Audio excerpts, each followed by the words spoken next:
नमस्कार। आप सुन रहे हैं द बॉलीवुड रेडियो और मैं हूं आपके साथ आकाश।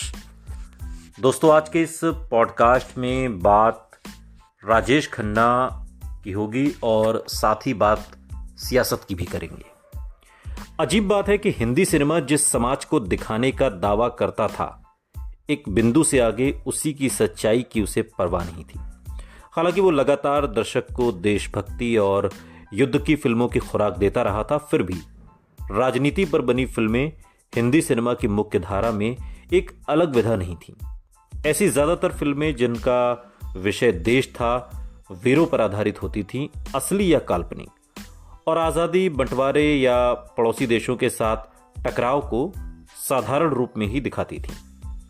आंध्र प्रदेश और तमिलनाडु जैसे दक्षिण भारतीय राज्यों के विपरीत, जहां एक सिने स्टार का राजनीतिक चेहरा उसकी पर्दे पर की लोकप्रियता के अनुरूप था, हिंदी सितारे या तो सक्रिय राजनीति से दूर रहते थे या ज्यादा से ज्यादा सतही तौर पर उससे जुड़ना पसंद करते थे। श्रीमती इंदिरा गांधी द्वारा लगाई गई इमरजेंसी ने हिंदी के फिल्मी अभिनेताओं को सियासत से और भी दूर कर दिया। ऐसा नहीं है कि आपातकाल से फिल्मी सितारों की जिंदगी पर असर नहीं पड़ा। सरकार के लिए फिल्मी सितारे लाखों आम हिंदुस्तानियों से अलग नहीं थे और उसने अभिनेताओं को भी उतने ही कड़े हुक्म दिए जितने उन अनजान लाखों लोगों को जो हर शुक्रवार उन्हें देखने के लिए कतारें लगाते थे। सरकार ने फिल्मों के जाने पहचाने नामों को उसके हक में बोलने पर मजबूर किया और उसके लिए प्रदर्शन करने का फरमान भी किया।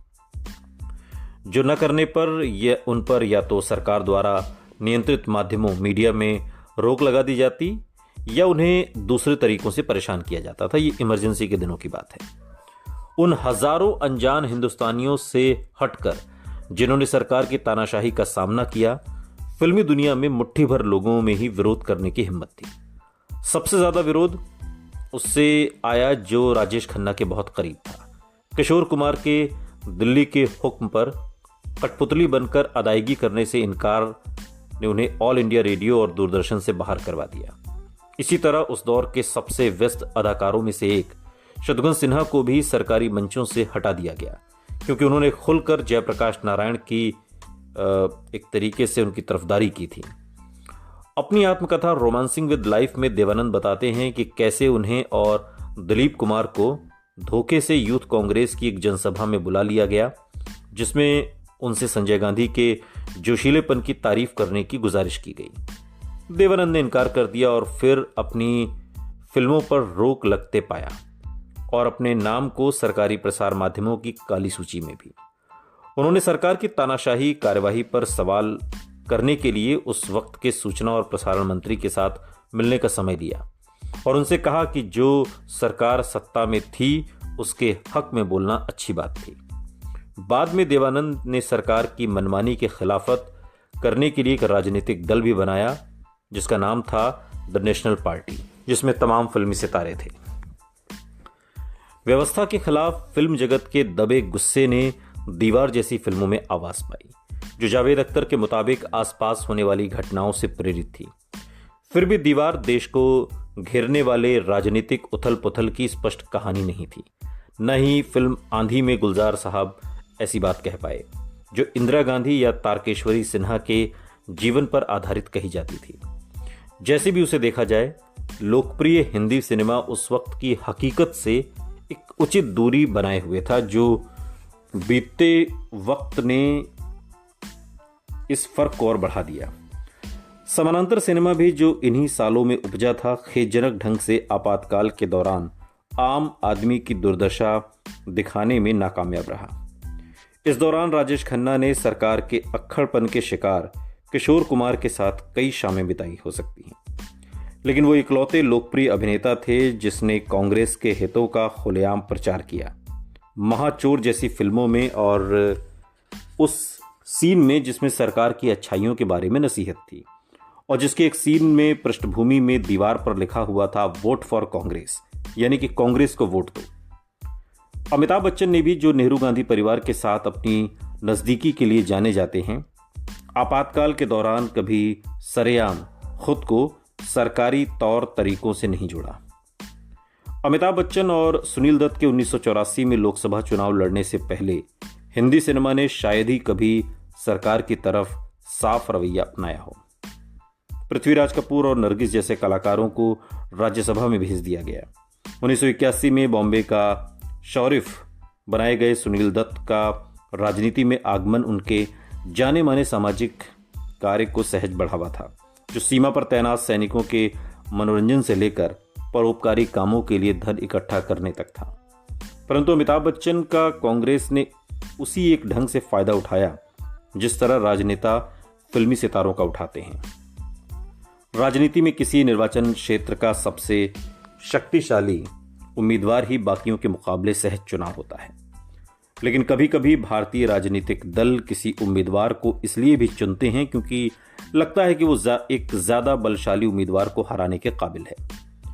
कांग्रेस ने उत्तर प्रदेश की राजनीति में तजुर्बेकार हेमवती नंदन बहुगुणा के सामने अमिताभ बच्चन को खड़ा कर दिया और जिस ढंग से सुपरस्टार ने राज्य के पुराने मुख्यमंत्री को हराया, उसने साफ कर दिया कि केवल अंत ही अहम था, साधन नहीं। अमिताभ बच्चन राजीव गांधी के हमराज थे, दोस्त थे और उनके मुताबिक वो राजनीति में सिर्फ अपने बचपन के दोस्त की जज्बाती दलील की वजह से ही आए थे। देवानंद जिस ढंग से अपनी राजनीतिक पार्टी के लिए कोशिश कर रहे थे, उसने कांग्रेस को सजग होकर ध्यान देने पर मजबूर कर दिया, क्योंकि उन्हीं हलचल भरे सालों में एमजी रामचंद्रन ने पहली बार तमिलनाडु के मुख्यमंत्री पद की शपथ ली, जो कि खुद फिल्म इंडस्ट्री से आए थे, साउथ की।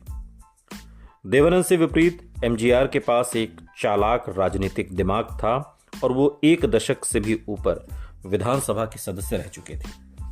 हो सकता है कि सरकार डरती हो कि एमजीआर की तरह, जो 1987 में अपनी मृत्यु तक लगातार 3 बार तमिलनाडु के मुख्यमंत्री बने, देवानंद या राजनीति में आने वाला कोई भी लोकप्रिय अभिनेता मुश्किल खड़ी कर सकता है। ये बात कांग्रेस अंदर खाने समझने लगी थी। अमिताभ बच्चन जब राजनीति में शामिल हुए तब वो अपनी लोकप्रियता के शिखर पर थे। ये भी हो सकता है कि वो इसलिए कांग्रेस के एजेंडा का हिस्सा हों ताकि देवानंद की राजनीतिक पार्टी या वैसी ही दूसरी पार्टियां जैसी भविष्य की चुनौतियों को परे रखा जा सके, क्योंकि उनको पार्टी में लेकर कांग्रेस के उस दौर के सबसे बड़े सितारों को जाल में फंसा लिया गया था। लेकिन राजीव गांधी को अमिताभ बच्चन से उम्मीद नहीं थी कि वो अपने और अपने भाई अजिताभ के नाम, जो बोफोर्स विवाद की वजह से दागदार हो गए थे, को साफ करने के लिए चीजों को बीच मंझधार में छोड़ देंगे। कहीं तुम कुछ गलत तो नहीं कर रहे हो? डॉक्टर हरिवंश राय बच्चन ने एक रोज अपने बेटे अमिताभ बच्चन से पूछा था, और नाश्ते की मेज पर उनके पिता के सीधे सादे सवाल ने उनको राजनीति छोड़ देने का फैसला करने का ख्याल दिया और एक स्वीडिश अखबार का विरोध करने का, जिसने दावा किया था कि बोफोर्स दलाली में अमिताभ बच्चन का भी नाम है, वो भी शामिल थे। राजीव गांधी को अमिताभ बच्चन का फैसला पसंद नहीं आया और साथ छोड़ देने जैसा लगा। यही वो वक्त था जब कांग्रेस सत्ता से बाहर कर दी गई थी। राजीव गांधी नए साथियों की तलाश में थे और उन्हें राजेश खन्ना न सिर्फ अमिताभ बच्चन की जगह अच्छा बदलाव लगे, बल्कि एक ऐसे शख्स जिसकी उनके साथ नजदीकी अमिताभ बच्चन को खलेगी भी। जॉनी बख्शी जैसे राजेश खन्ना के करीबियों ने इसे स्टार के फिल्मों से संन्यास की तरह देखा, लेकिन शायद राजेश खन्ना ने इसे खुद को अमिताभ बच्चन से बेहतर साबित करने के मौके की तरह देखा होगा। जो भी हो, ये बात दिलचस्प है कि जब जॉनी बख्शी ने राजेश खन्ना से उनके राजनीति में जाने के फैसले के बारे में पूछा तो उन्होंने ठहाका लगाया कि राजनीति सच में बदमाशों के लिए आखिरी चारा थी। जिस तरह राजीव गांधी ने अमिताभ बच्चन को हेमवती नंदन बहुगुणा के मुकाबले छोड़ दिया था, उसी तरह उन्होंने नई दिल्ली चुनाव क्षेत्र से राजेश खन्ना को लाल कृष्ण आडवाणी से भिड़ा दिया। वो शख्सियत जो भारतीय जनता पार्टी को 2 सीटों वाली पार्टी से 543 सीटों वाली संसद में मुख्य विरोधी दल बनाने वाली थी, और पहले भी कांग्रेस का प्रचार कर चुके राजेश खन्ना ठाणे या बॉम्बे के समीप किसी जगह से चुनाव लड़ना चाहते थे। लेकिन राजीव गांधी का मानना था कि राजेश खन्ना दिल्ली में लाल कृष्ण आडवाणी की जीत की संभावना को खत्म कर सकते थे और इसलिए अंबिका सोनी की जगह राजेश खन्ना को चुना गया। और राजीव गांधी चूंकि उनके राजनीतिक जीवन में दिलचस्पी लेने के लिए राजेश खन्ना ने अपना अड्डा भी अब दिल्ली को बना लिया था और पार्टी प्रचार के रास्ते पर चल पड़े। उन्होंने जल्दी ही नेताओं की आम पोशाक, सफ़ेद कुर्ता पैजामा और अपनी नई भूमिका अपना ली। राजेश खन्ना एक ढलते सितारे रहे होंगे, लेकिन उनकी लोकप्रियता बरकरार थी और उनके भाषणों के लिए भीड़ भी खूब जमा होती थी और हैरान नहीं करती थी इस बात से कि लोग इतने आएंगे। कांग्रेस को तो बिल्कुल नहीं। उन्होंने डिम्पल और अपनी बेटी ट्विंकल को भी अपने प्रचार के लिए मना लिया था। पत्रकारों से मेल मुलाकात करने लगे कि ताकि वो उन्हें कुछ गंभीरता से लें, महज एक मोहक अभिनेता के रूप में न देखें जो उनके अनुभवी विरोधी के लिए कोई चुनौती नहीं था, बहुत असली था। हर एक बीतते दिन के साथ राजेश खन्ना न सिर्फ कामयाब होने का यकीन करने लगे बल्कि लाल कृष्ण आडवाणी को हराने का भी, जिन्हें अभी वो राजनीतिक महापुरुष बनना था, जो 90 के बीतते दशक के साथ बने। लगभग इसी वक्त राजेश खन्ना तकरीबन 2 दशकों में पहली बार अमिताभ बच्चन और राजेश खन्ना आमने सामने आए। मूवी पत्रिका को दिए एक इंटरव्यू में, और इस इंटरव्यू में ये साफ जाहिर था कि अमिताभ बच्चन को राजेश खन्ना की जिंदगी में होने वाली घटनाओं में कोई सरोकार नहीं था, लेकिन राजेश खन्ना के लिए इससे उल्टा था।